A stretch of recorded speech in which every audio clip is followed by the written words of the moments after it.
All right, here we go. We are on page, I think we're at page 5 now, of the Unit 2 test review.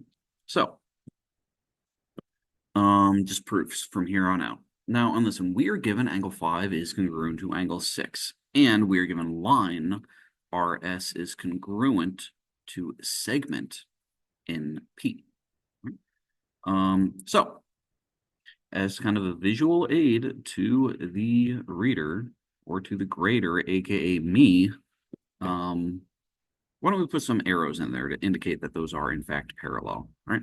We are also given that angle 5 is congruent to angle 6. Our goal is we need to show that these two angles, angle N and angle P, are congruent, right?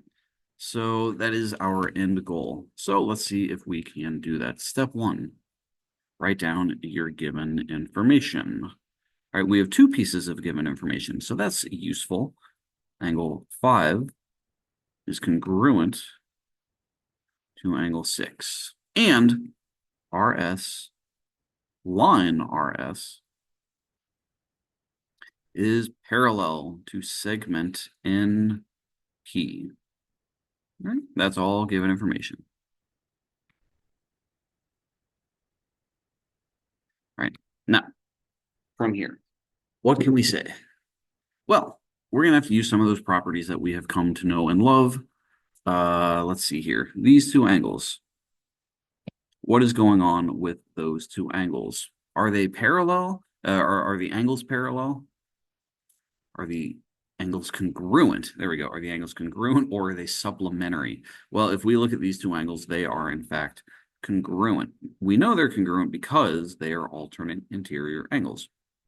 So we can say angle 5 is congruent to angle N, right? Because, right, we have our reasons, because they're alternate interior angles. All right. Now, step 3 here. Let's do that again. Are there any other angles that we know for certain must be congruent? Well, yeah, we can say that these two angles right here, angle 6 and angle P, are congruent. And we know they're congruent for that same exact reason. Angle 6 is congruent to angle P because of alternate interior angles. If you wanted to combine step 2 and 3 into one thing, you could. You're using the same reason for both of those. So just how we have two pieces of, given information, we have two statements for one reason. We can do the same thing on this one. Let's see here. So let's just kind of figure out where we are. We were given angle 5 is congruent to angle 6. All right, step 2, we said, well, angle 5 was congruent to angle N. Right? And then in step 3, we said angle 6 is congruent to angle P. All right, so the last thing we can do here is we can tie all of that together with the transitive property. Right? And we can say angle N is congruent to angle P. Right? So that's going to be our fourth and final step here. Angle N is congruent to angle P. All right. Because of the transitive property.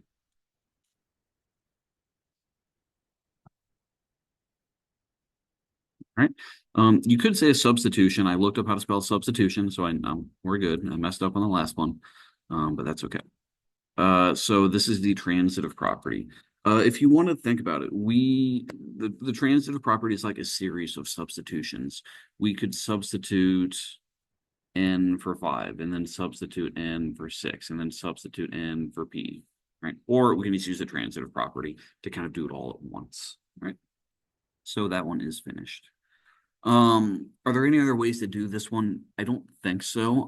You could flip step 2 and 3 if you wanted to. You could say step 3 before step 2. In this case, that would be okay.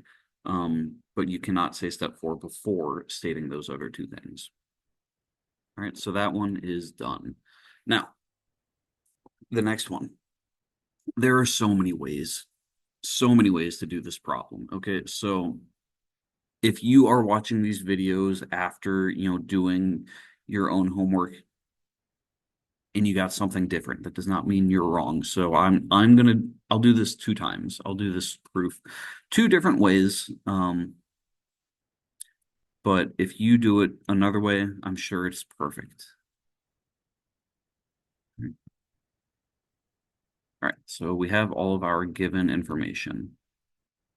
All right, so we are trying to show that angle 1 and angle 11 are supplementary. All right. Here's what I'm going to do. I'm going to start off by picking two linear pairs. So I'm going to go with angle 1 and angle 3. Okay. So I'm going to say angle 1 plus angle 3 equals 180 degrees. I'm going to say that because I know that those are a linear pair.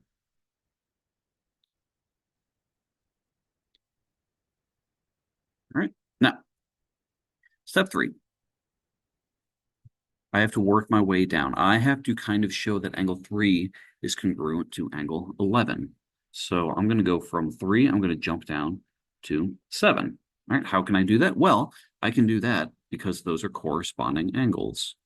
Corresponding angles. I'm running out of time here, so I'm going to go a little quick. So angle 3 is congruent to angle 7. Those are corresponding angles. Now, I'm going to do it again. I'm going to jump from angle 7 to angle 11. Step 4.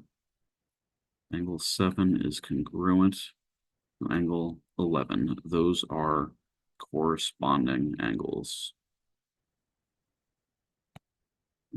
So here's where we're at. Angle 3, we said equals angle 7, which equals angle 11. So using the transitive property, tie all of that together, we can say for step 5, we can say angle 3 is congruent to angle 11.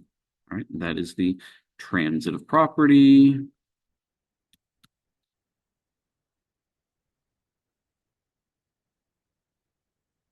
And last but not least, we can substitute out angle 3 with angle 11. So our sixth and final step here, we can say angle 1 plus angle 11 equals 180 degrees. All right. How are we doing that? That is the substitution method.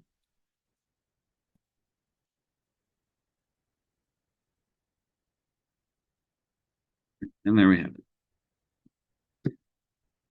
That was probably the shortest long way to do this problem. If we wanted to, we could have said step 1. That is our given information. Right? We could have said step 2. Step 2, we could have said L is parallel to N, right? Now we can say that one by the transitive property.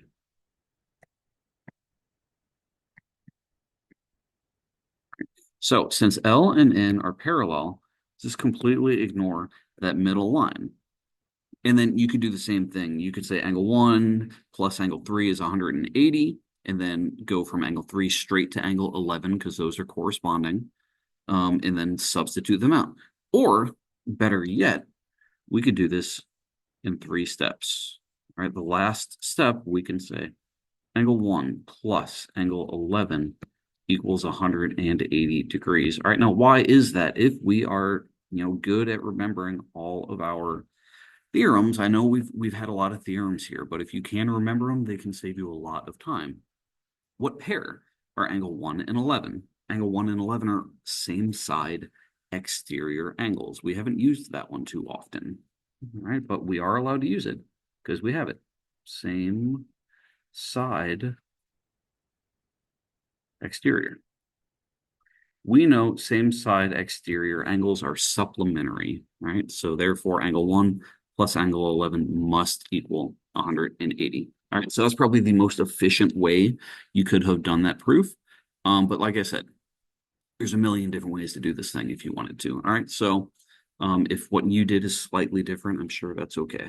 All right. If you would like to check it with me, I'm more than happy to. But there we go. That was page 5. I got one more video.